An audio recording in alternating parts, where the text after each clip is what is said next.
ว้ายเงินนี่เนาะครับจากร้านเนาะจำนวน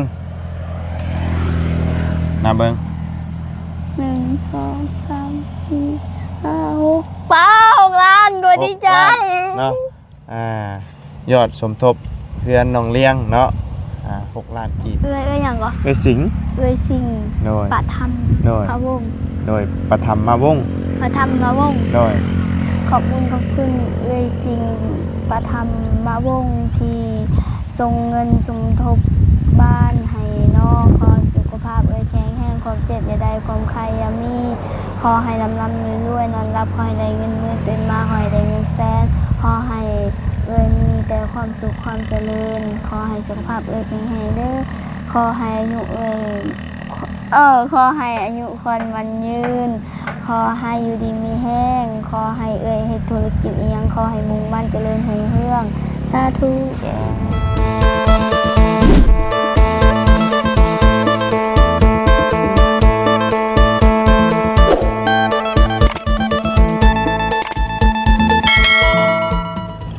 กลับมาวันนี้ถือว่าอยู่มาสำเร็จได้บาดนี้พี่น้องเนาะปรับดินปรับดอนเลยป้างามเลยพี่น้องเลยเนาะผลอยู่ลงมานี่อยู่สูงกว่านั้นคักนะเนาะนี่เป็นทางขึ้นพี่น้องเลยเนาะส่วนทางนี้ก็แล้วพี่น้องเลยเนาะอยู่ดินอยู่ดอนเขาเต็มเลยเนาะฝนตกลงมาก็มีแต่ว่ารอมันเจ็บอันนี้เนาะเอามื้อนี้ว่าบุญกันที่ว่ามีข่าวดีใช่ไหมแจ้งทางโรงเรียนเนาะเรื่องเงินสมทบเนาะเหตุเงินเหตุซานแล้วนี่แหละเนาะพอดีบาวบุญมีทางเอื้อยหักบาวบุญคือเก่าคือเดิมเนาะทางเอื้อยสิ่งประธรรมวงศ์เนาะฝากเงินมาร่วมสมทบกับน้องเลี้ยงเนาะเป็นเงินจำนวน6 ล้านกีบเนาะเพื่อสมทบกับอาจารย์ลาวเนาะกับทีมงานประสุขุทุกคนเนี่ยพี่น้องเนาะเอาสบายดีเด้อเนาะพ่อๆกันตอนแรงๆแน่หน่อยนึงพี่น้องเนาะพอดีแดดเยตาเนาะทางนี้เพิ่นก็แล้วพี่น้องเลยเนาะเอาดินเข้าเรียบร้อยพี่น้องเลยนี่ไงต้องในส่วนขึ้นใส่แล้วบัดอันฝนตกมันเจ็บนี่เนาะส่วนอีกมันอยู่ลงมาพี่เลยพี่น้องเลยตัวนี้เป็นเก็บคลองน้ำไหลสัตว์พุ่นเลยเนาะมันไหลสัตว์พุ่นเลยโอเคอยู่เล่นเนาะเพราะว่าฝนตกมามันไหลก็มันลงพี่เลยโอ้งามพี่น้องเลยเนาะคักอยู่เทิงสูงเลยอยู่วิวทิวทัศน์สวยงามดีพี่น้องเลยเนาะถือว่าสุดยอดเลยนี่คักนี่อันนี้หักไม้เนาะต่อไม้บอกถือว่าตั้งเพื่อนนี่คักอยู่สูงจริงเนาะงามพี่น้องเลยสำหรับบบุญมักอยู่สูงใช่ไหมพี่น้องเลยอยู่มุมสูงมันคักเลยแหละคักกันดีรอพี่น้องเลยเนาะงามบ่เลี้ยงงามเนาะวันนี้เนาะคักบ้านนี้ถือว่าเป็นเฮ็ดแล้วเลยเนาะเบิ่งดินตัวนี้มันเจ็บเลยได้มันบ่เป็นดินใหม่มันเป็นดินที่ว่าดินแน่นเลยเนาะแต่ว่าอยู่ชั้นสูงเลยเจ้างามเลยพวกเคลื่อนอยู่สูงตัดมันกกเล็กน้อยตัดไปเลยป่ะเนี่ยมันหกเด็กโดยเดี๋ยวไปได้จังตัดเนาะเดี๋ยวจังตัดแต่ว่าทางขึ้นทางนั้นอยู่แล้วพี่น้องพอดีงามดินเนี่ยเพราะว่าอยู่ดินจากพี่ลงไปใส่เพื่อนพอดีเนาะคำบ่มีเพื่อนนี่กับพุ่นน่ะถิ่มพุ่นน่ะดินเนี่ยมันพุ่นถือว่าเป็นเดินมาเลยแถวนี้พี่น้องเลยเนาะเขามีอีกไอ้เมนยูอีกแถวนี้เนาะ6 ล้านเนาะแต่ว่าปรับอย่างงามเลยแล้วนี่นะเป็นยูแล้วเด้เนาะถือว่าเรียบร้อยแล้วพี่น้องใส่ทั้งนี้เป็นกระยูบ้างนี่บ่อยู่นี่เนาะไม่ได้ถึงอันสายนั่นเพิ่นเต้รอบนี้เขา เขาทาเอาเงินแล้วเนาะ ฮะโดย เขาคิดว่ายังเขาปรับอีก ฮะ คิด แล้ว ว่าเขาปรับให้ แล้วนี่นะตั้งอยู่กลางนี่เนาะ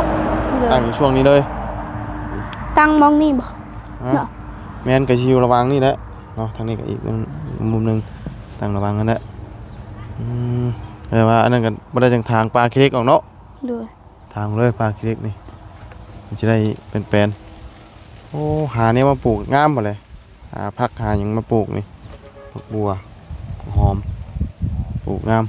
เนาะหน้าฝนนี่ดินนี่มันดินงามอยู่แล้วแดนชุดอยู่นี้เนาะแดนเนาะ เดี๋ยว ทางนี่บ่ได้เป็นดินประตูแล้วติ ดินอันนั่นดินลัดบ่ ที่ฟังนี่ เขา นะ เอาแล้ว ฮะ ตะกี้น่ะดินพอตู้กันแต่เขาเอาแล้ว บ่ นี่ อันนี้บ่มันเมนจะดี มันแมจิดี้นี่ อ๋อ นี่ เป็นมัน ห้ แล้ว อง เนาะ น้ำบ่นี่ ฮะแมนอันนี้เด้ทออันสายอันมันขาดบางหนึงนี่เด้เนาะอันนี้กล้วยไหมจ๊ะตัวนี้ ป่วยแมจิดี้บ่บ่ฮู้ นี่บ่ กันยังบ่ฮู้ นี่กล้วยเมนจะดีเนาะหรือว่าปรับดินแล้วเรียบร้อยพี่น้องเนาะมีแต่ว่ารอจ่ายเงินจ่ายค่าเพิ่นทางนั้นเนาะโอ้มานั่งอยู่โฮมก่อนเฮาเนาะนั่งครบนี้ก่อนมานั่งอยู่บอนดินเพิ่นปรับใหม่ก่อนพี่น้องเนาะนั่งนี่แหละทั้งโรงเรียนก่อนมื้อนี้ดิน เปื้อน หยามันเอา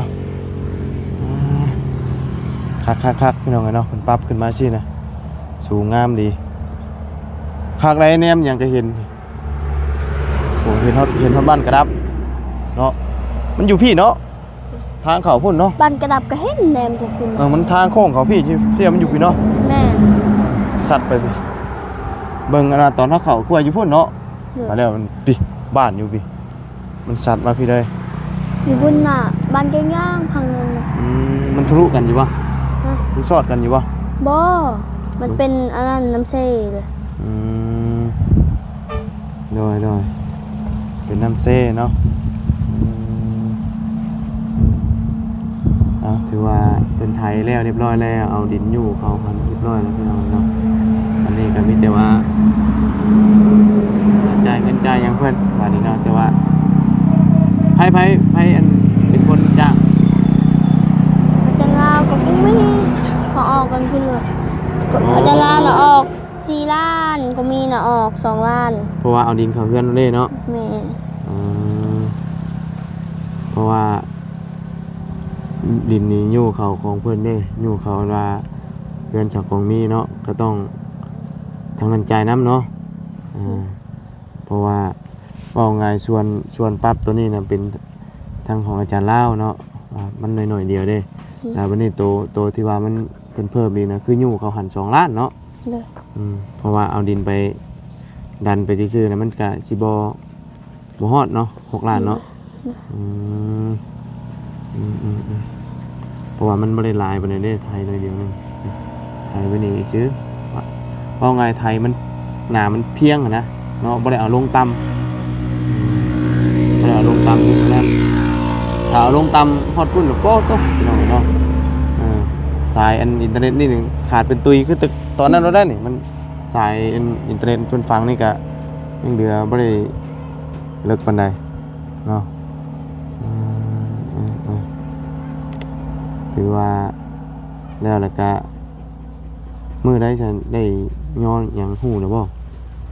น้ำหู ยังหูบ่มีตัวปรับดินก่อนปรับดินปรับดอนไว้ก่อนเนาะตอนนี้เงินมีอันใดซ้ำนั่นบ่30อะไรก่อน 31 ล้าน9 แสน ฮะ 31 ล้าน9 แสนแต่หออ้ออันเนี้ยอ้อใครดินนี่นี่ อ๋อถอดมาอันตัวปรับดินนี่บ่ แม่ อ๋อยอดอันปรับดินอยู่ในนี่บ่ ได้ยินว่าอยู่นี่บ่ ฮะกะสิ โอ้ย อยู่นี่ บ่ฮู้จำว่ายอดอันว่าอันจ้างไทยดินนี่อันว่าได้อยู่ในยอดเดียวกันบ่ ยังบ่ทันฮู้อยู่ น่าจะอยู่ในยอดเดียวนะ อืมโดยแต่ว่าเป็นทางจานลาวตัวนี้เนาะ เลย ตัวที่ว่าเอารถมาฟอร์ดดินนี่เนาะดันดินลงไปพุ่นเป็นแล้วเรียบร้อยแล้วก็มีแต่ว่าถ้าจ่ายเงินมานี่เนาะเป็นถ้าจ่ายเงินนะเอาแม่นถ้าหับเงินเนาะ ถ้าได้เงิน หาคนมาจ่ายเอาดีใจนำก็ถือว่าสิได้มีเงินพี่น้องเนาะถือว่า4หลังเนาะเกิดอยู่นี่พี่น้องเอ้ย4หลังค่าเงินครั้งแรกก็เป็นแต่งจริงเนาะครั้งที่2ใจดีเนาะครั้งที่2ว่าของมีเนาะสาวมาก่อนเด้ เลย เนาะแต่อันตัวนี้นะมันเป็นเฮือนดินนะโอ้ใช้เวลายาวนานอยู่แล้วตัวนี้แต่ว่าเห็ดก็มันต้องใช้งบหลายตัวนี้นะมันคือเฮือนไม้เฮือนไม้มันงบโบราณเป็นจำเฮือนดินเนาะอย่างน้อยมันก็ประมาณแสนน้อยๆนะเนาะคือเฮือนตัวนี้นะโอ้มันเบิดหลายนะอุปกรณ์ก็แพงเนาะเอาคือว่ามื้อนี้เนาะก็ทางหมู่บุญก็ถือว่ามีแนวอยู่นะมีแนวสิมาบอกเจ้าอยู่เด้อมีบอกบางนาว คิดว่ามีแหละอ้วนโอ้ไม่ต้องใจนึงโอ้มีแนวคือเอง มีแนวทำบางหน้ามีแนว มีของนาว บ่มี บ่สิตำปีนะนี่อยู่ปีนี้น่ะชงงัวบ่ คอยคิดว่ามีแนวอย่างข่าวดีบ่โอ้วันนี้คอยต้องใจหนึ่งคอยท่าเปิดนี่โอ้คอยท่าให้เราเปิดปากมาแล้วก็ว่ามีแนว เอาก็มีแนวมื้อนี้น่ะมีแนวอยู่ ว่ามีแนวก็บอก มีแนวสิมาบอกอยู่มื้อนี้น่ะเด้อจะมีอยู่บ่ของนาวนั่น บ่มี ในกกมีบ่ บ่มีหมดแล้ว เดี๋ยวเห็นปีนี้คืออยากกินมักตำปีนะนี่นะเดี๋ยวจะเอาตัวหัวนั่นแหละนี่มัน เอาไปซื้อ ได้หัวหนึ่งตำใส่มึงยุ่มบ่ บ่กินเสริมนมช่างหน้าแสบ ใส่มึงนาบ่ประเดี๋ยวเขามีอยู่บ่ บ่ฮู้ เดี๋ยวไปเบิ่งประเดี๋ยวเอาหัวปีลงไปก่อนเดี๋ยวนี้มีอีกว่าจะหัวเนาะเอาเลย สอง อันนี้มันทันชุดมันชุดเอาแล้วบ่ เอาเลยนะ เอาเลย เอาแล้วบ่ จังได๋เฮาก็ทิ่มเฮาตัดเรื่อง บ่พอตัดก็ได้ให้มันนั่นก่อนจังตัดเนาะเอาเดี๋ยวจังไปตำเนาะตำอยู่ห่มมะขามพุ่นแหละจักหน่อยก่อน ถ้าจะดีกว่า หน่อยไปตัดสินบ่ตัดสินบ่ บ่ เอาคือว่าไปตัดสินจ้ะ อันนั้นเวียดนามบ่ได้อยู่ ตัดสินใหม่เตรียมขึ้นเฮือนขึ้นชาติได้นี่เนาะ ที่นี่ที่นี่ เฮือนใจดีโอ้ยพี่น้องเอ้ยสิมีหยังเด้นี่ฉลองแบบใดอีกเด้บาทนี่เนาะเปิดตู้เต้นนี่ไปจัก บ่ยันเราบ่มีเงินเซาแล้วก็ตู้เต็มบ่มีเงินเซาตู้ มีก็บ่ได้จัดเนาะ จัดธรรมดานี่แห ธร ละ รมดาแหล้วมันบ่มีเนาะ เต้นก็บ่มีเฮาจัดแบบนี้ซื่อ โดยบ่มีก็เอาตามที่กำลังครับบ่มีนั่นแหละเฮ็ดได้ซะเนาะ เอาบ่มีเด้เมื่อแล้วรถนั่นน่ะรถคนบ้านดงนี่บ่เนาะ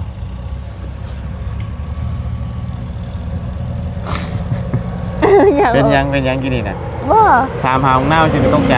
บ่ต้องใจคอยถ้าให้บุญเปิดจังแต่กบมาข้ามบุญบ่าให้มีแนวคอยก็ดีใจโอ้ขอข่าวดีว้าเนาะโอ้คอยดีใจว่าบุญทาพี่มีแนวบ่คอยก็ท้าบุญต่อปากมาบุญก็ต้องว่ามีมะนาวบ่คอยน่ะโอ้ยความบังของคอยน่ะโอ้ก็คิดว่ามีอีหยังบุญสิให้เนาะคอยดีใจ มียังว่าอุ่นสิบอกเนาะแต่จริงบอกบางนาว ถามหาบางนาวให้แล้วของ โอ้ขึ้นบ่วุ่นแค่นั้นน่ะบ่วุ่นก็บอกว่ามีบางนาวบ่ว่าต้อง กันย่างมาเบิ่งอยู่นี่เบิ่งดินนอนยังมันเกี้ยงมันก่อยแล้วกันนี่นะนี่ บอกว่าอุ่นต้องว่ามีแนว ก็มีแนวก็มีแนวมาเอาเด้เอาปีไปตำเนาะ ว่าเข้าใจแบบนั้นน่ะดีใจ เอาหันเฉียงให้เห็นหน้าคักๆแน่นี่เห็นหน้านี่อวยจะกล้องคักๆแน่เนาะอวยอีกอวยนี่อวยยุ่มเนาะจังเห็นหน้าเต็มเนาะพอเจ้าไปแล้วบ่ บุนั่นพอไปพาห้องงานบ่ โดยให้เมย์เจ้าได้ซะ เนี่ยเฮ้ยเรามาแต่สอน คือบ่ได้เห็นเราเมย์ มา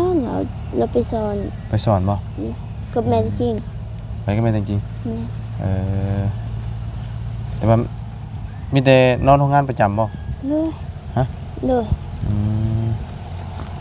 ตื่นเช้ามาเนาะคือว่าไงเพื่อนอันประตูนี่บ่ได้นอนทุกเทื่อบ่ เงินไม่ได้นอนเฮาจะดีนะนอนอยู่เฮือน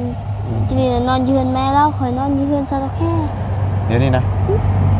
อยู่พุ่นมันเต็มบ่หรือว่าได้ ไม่ได้เต็มแต่มีระบาวในห้องเด้แบบว่าเตียงคอยละแม่คอยนอนเนี่ย เอาบ่ได้นอนเตียงเดียวบ่ได้นอนเตียงเดียวก็พอจะบ่จ้ะ โอ้โหเอาอย่างบู แยกเตียงน่ะก็นอนบ่ เอาบูมาวุ่นจะไปทำมาวุ่นเดียว ไปสิฮู้นำ เอามาวุ่นอ่ะไอ้เนี่ยเอาบูกันนะวุ่นอยากเที่ยงนอนเอาบู เจ้าต้องฮู้แหละเจ้าต้องฮู้ บ่บูแท้ ต้องฮู้แหละ บ่ อ้าวปกติเตียงมันจังอัน ซ้อนเตียงพอคอยได้น้อยชำนี้นะ มานี่น่ะแม่จะมานอนเตียงเจ้าอันนอนจะดีหั่นเตียงระบายเจ้าอีก เตียงระบาวคอยระบาวคอยนอนเตียงพอคอยจะพอคอยนอน เด็กเลยมานอนพี่ เอาเนาะแต่ก่อนนอนเตียงเขา2คนก็จะนี่ โดยเอาซะเนาะเพื่อเป็นการเสียเวลาเนาะระบาวสิบอกเด้อ ด้วย ตั้งใจฟังเด้อ ด้วยเคยจะตั้งใจฟังแหละนี่ว้าวนะบ่าวเคยจะฟัง เอาขึ้นว่าสิบอกเองเอา โอ้โห เอา เคยจะฟัง ลองขึ้นมึงดู บอกกินปี บอกกินปีตั้งใจเด้อ มาไปอุ่นมาไปอ้าวอุ่นมาแม่ ก็เห็นท้องลนอยู่อ่ะ ป้าแท้อุ่นแท้บ่อุ่นยันทองมาอุ่น เอาหันหน้าเอากะมื้อนี้เนาะถือว่าทางระบาวสิมาแจ้ง ยอดสมทบเพื่อนเจ้าเด้อพอดีมีทางเอ้ยเนาะเอ้ยหักมาบุญนี่แหละเนาะได้ฝากเงินมา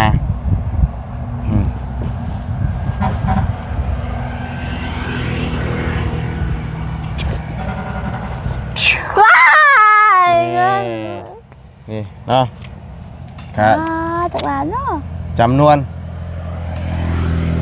นับเบิ้ง 1 2 3 4 5 6ป้า6 ล้านก็ดีใจ เนาะยอดสมทบเพื่อนน้องเลี้ยงเนาะ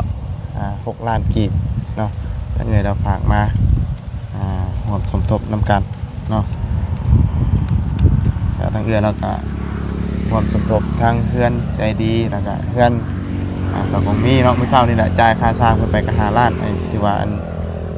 ว่าสิเฮ็ดอันน่ะเฮ็ดกล้วยเราตอนนั้นน่ะเนาะนี่แหละเอา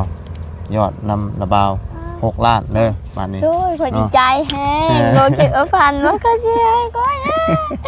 ที่สมทบเพื่อนก็ เนาะหันหน้าไปเจี๊ยบหันหน้าไปเจี๊ยบเลยเนาะจับพอมีเฮง โอ้ยดีใจ มีแต่ว่าจะไปหาบางหน้ามาให้ระบาวเด้อวันนี้เด้อเราจะตำปีชูกิน ก็ชื่อของน้า จับหันหน้า แบบไหน จับนี่ แบบนี้ นี่เนาะหันหน้าคล้ายๆคือว่า ได้ไปไหนเอาเด้อวันนี้ใหญ่บ่บุญ จับก่อนยิ้ม บ่เอาใหม่บ่บุญบ่เอาใหม่ จับเอานี่เนาะเงิน6 ล้านเนาะ จ่องก็อยู่ที่นี่บ่มีไปกดในกอง ได้อยู่เอามาไว้บัดนี้เนาะบ่าวเก็บไว้คือเก่า โดยใจ สิไว้ซื้อ แบ่งปันกันพี่ อีกอุปกรณ์นั่นแหละพี่น้องเนาะกับบ่ฮู้ว่าสิเป็นส่วนใดแต่ว่าแจ้งยอดสมทบไปก่อนสบายดีเด้อลุงหนวดเนาะ ขอบคุณป้า โดย ไม่ได้เราบุญเนี่ย เงินสมทบเรือนโรงเลี้ยง มาใหม่บ่ มาใหม่ ล้าน 6 ล้าน 6 ล้าน โดย ดีเป้ย ดีใจแฮง เก็บไปก่อน ใจน้องเพิ่น ดีใจ ผมผ่านใกล้มา โดย เรื่อยๆ ถื เนาะ อว่าใกล้มาแล้วเนาะหมดนานพี่น้องเลยหวังว่าหมดนานมันมืดบ่โยมมัน นั่นน่ะมีกล่องมาแจ้งพี่ มุมนั้นบ่โอ้ยตายผิดมุมน่ะย้ายแม่ฉันย้ายให้แน่ย้ายหันหน้าบังนี่ครับบัดนี้เอ้ยนั่งผิดมุม บ้า นั่งเกลือขี้ดินอยู่ บ้าหมดเลยเพื่อน อีเปิ้นอย่ามันเปิ้นคือกันใช่เห็นบ่ บ่บุญจะอยู่บ่นี่บ่บุญแจ้งบ่ ใส่ เอากันเด้ อย่าดอกเนาะมันล่มนะฮะลมพัดนะ ต้องผ่านบ่ ผ่านเนาะโอ้ได้บ่เนาะลุงหนวดครับ เดี๋ยว ได้หลายนะบ่ ครับ เอาเนาะบ่มืดติบ่น่ะ ทำกัน จำกันเอาซะได้มุมมัน หันหน้าใช่ดีดิ หันหน้าหันหน้าหันหน้าใช่ดีนั่งกันเทียบพัดเทียบพักแน่เด้อ นั่ง ให้นั่งแบบนี้มานั่งแบบนี้ นั่งพักเทียบ นั่ง พักเทียบอยู่นะ แบบนี้ เยอะมันทางงาม ได้แล้วบ่ ได้แล้ว เดี๋ยวจังไรเขาจังตามปี โดย ชื่อหมักนาวกับปลาแดกเด้อ โดย ใส่ปีตัวนี้หัวหนึ่งกับพ่อเนาะหรือว่าอยู่หันก็มีป่ะมีใครจะกินนั่นอยู่ป่ะเนาะ โอ้ยขอกินมาไปให้แต่ตำหง กินนะป่ะ ลุงหมดกินอยู่เฮือนนะ งาน โอ้บ่ได้ตามเนาะ นั่นแหละ เพราะเขากันเท่าตามปีเนาะเขาบนสิตามมาหู มันกระอิ่มเลยเมื่อแบบ เดี๋ยวสิตามชูอันแต่งจริงๆก็ได้เนาะเอากันเนาะก็มียอดสมทบ6 ล้านกีบเนาะมาสมทบรวมกับทางอาจารย์ลาวเนาะทางบ่าวเพิ่งบ่ที่ว่ามียอดตอนนี้3 คนบ่ 3 คนรวมเป็นเจ้าเลยแต่ว่านักๆแน่นี่สิเป็นทางอาจารย์ลาวเนาะเห็นเรายินแล้วว่าเราอยู่แต่ว่านั่นก็ยังที่นี่แบบว่าชุดใหญ่แบบมากกับพริบบัตรเดียวเลยหรอวะเนาะก็ติดตามเบิ้งพี่น้องเนาะหลังจากเลี้ยวเพื่อนใจดีเนาะแล้วก็สิบ้าแล้ว เงินนี่เกือบ40 ล้านเลยเนาะเกือบ40ไปเลยนี่37 38อ่ะก็บ่ฮู้ว่าอันปั๊บดินนี่อยู่ในยอดในหัดบ่ คือว่าอาจารย์ลาว่าจะเสีย4 ล้าน แม่นแต่บ่ฮู้ว่ายอดที่ว่าอันเพิ่นรวมกันแล้วบ่น่ะ รวมกันยอดเดียวกัน ยอดเดียวกันบ่เอาไปจะออกไป4 ล้านเนาะ 4 ล้านไม่มีการรอด โดยงามเนาะเราปรับแล้วเนาะ ครับอยู่ ครับพี่น้องมันอันว่าสูงแล้วก็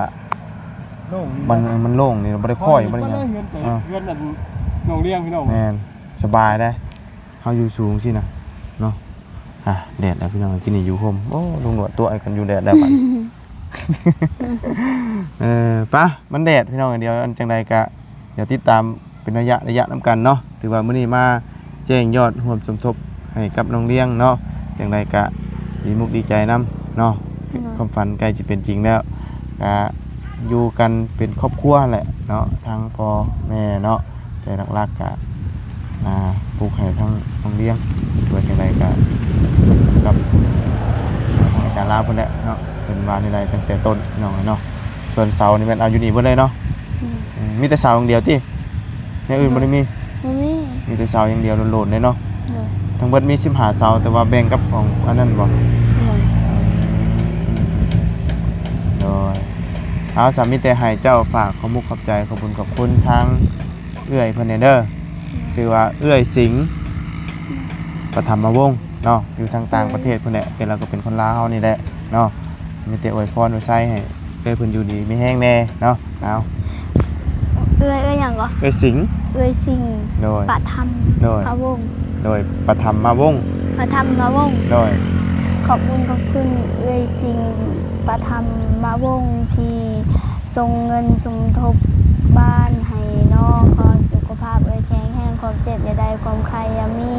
ขอให้ลำรวยๆนอนรับขอให้ได้เงินหมื่นตื่นมาขอให้ได้เงินแสนขอให้เอื้อยมีแต่ความสุขความเจริญขอให้สุขภาพเอื้อยแข็งแรงเด้อขอให้อายุขอให้อายุคนวันยืนขอให้อยู่ดีมีแห้งขอให้เอื้อยเฮ็ดธุรกิจอีหยังขอให้มุ่งมั่นเจริญรุ่งเรืองสาธุ จ้าตุเนาะเอาซะเนาะบัดนี้ก็มีแต่ว่าเบิ่งนํกันพี่น้องเอ้ยว่าสิได้เริ่มมื้อใดเนาะมื้อนี้ก็เป็นมื้อที่ว่าปรับดินเนาะปรับดินแล้วบางคนก็มาแจ้งยอดร่วมสมทบกับน้องเลี้ยงเนาะจำนวน6ล้านกีบเนาะเอาจ้ะพี่น้องจังไดก็สำหรับคลิปนี้บางคนก็ต้องขอบคุณทางเอื้อยเด้อเนาะจังไดก็ขอให้เอื้อยอยู่ดีมีแรงสุขกายสบายใจผู้ว่าเสร็จธุรกิจการงานใดก็ขอให้ราบรื่นรุ่งเรืองเจริญก้าวหน้าในหน้าที่การงานสิ่งสำคัญก็คือขอให้สุขภาพร่างกายแข็งแรงอยู่เย็นเป็นสุขความด้วยกับพ่อเด้อเนาะเดินทางไปไสมาไสก็ให้ตลอดปลอดภัยสาธุเนาะประกาศขอบคุณเพื่อนพี่น้องด้วย FC เด้อที่เข้ามาติดตามรับชมไว้ให้กำลังใจด้วยตลอดมาเนาะเอาสำหรับคลิปนี้ไปก่อนพบเจอกันใหม่สบายดีเด้อป้าเอาปีเฮาปะนี่มาเอาปีไปตามก่อน ไอ้ โอ้ได้สองหัวนะ คอยจะเป็นรอย ได้หัวนั่นกันนะ เนาะ ไปแปลหัวนั่นก่อนไป ไป เขาสิกินจะคนนี่ บูฮู ฮะ ไร เอาหัวเดียวก่อนใช่ไหมไม่ใช่โบราณคนอ่ะเอาหัวเดียวนี่ก็ ค ได้ อยบางทีก็กินหน่อยเดียวคอยไปกิน มาหัวเดียวนี่ก็ได้เยี่ยมทำเน่าก่อนเนาะเอาปีก่อนเอาเรียบร้อยพี่น้องเลยเนาะเกี่ยงคักบาทนี่เป็นเติดเนาะต้นคิรงคิเล็กไปไปแล้วพี่น้องเลยทางนี้ทางขึ้นเนาะรถอีแตนแกไหม้มากกันขึ้นพี่เลยบอกดูว่าอย่างไรเนาะ ที่ว่าจะตอบมากสบายบัดนี่คลิปเลยไอ้กี้คิดเรื่องยากด้วยนะคลิปไปใช้แต่ว่าสายไฟต่อครบไม่เลย เงาเหรอ ขวมทาง ขวมยั้งเพิ่นสิเข้าแม่มื้ออื่น เป็นของพี่เนาะ มา ดีเด้อ เลยสบายดีลุงหนวดเนาะเนาะแต่ว่าตามจริงต้นขี้เล็กนี่บ่เอาออกก็ได้เนาะทำอิฐเนาะ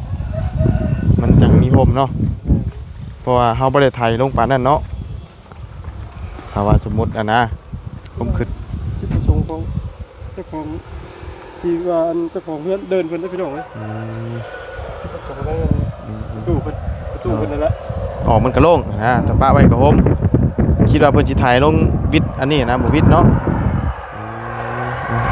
ป้าไปเลยเด้อฉันเด้ออยู่ดีมีแฮงสบายดีเด้อป้าตำปีก่อนพี่น้องเอ้ยเนาะบาดนี้ได้ปีกล้วยปีนึงไปหาตำก่อนตำใส่บักนุ่มบ่